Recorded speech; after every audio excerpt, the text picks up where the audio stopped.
Now, the rest of the story. Why do you suppose the uncivil war continues to intrigue us so?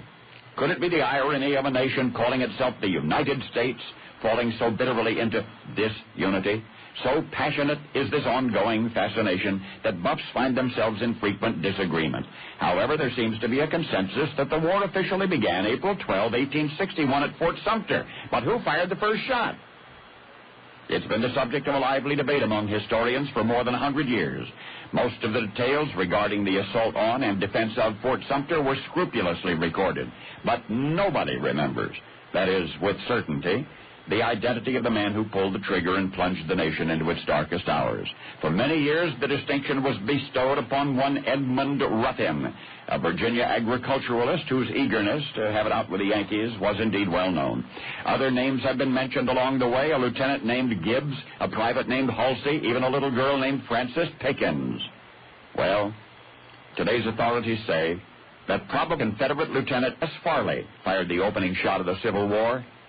But pending the surprise discovery of some definitive document regarding the matter, all we can say for certain is that some Southerners started it. But this is the rest of the story.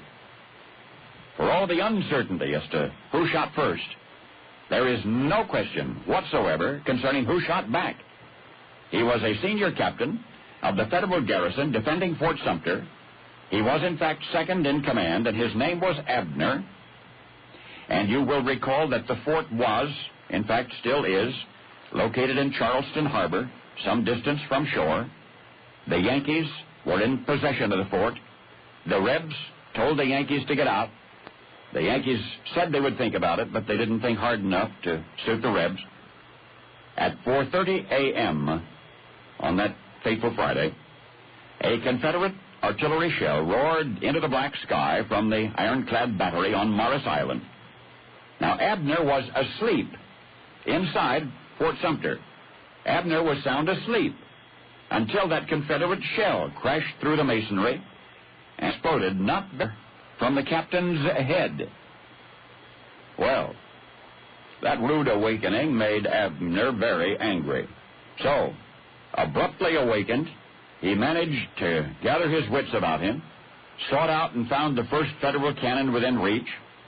As soon as he got his hands on that cannon, he returned to fire. And there's no doubt about what I've just said.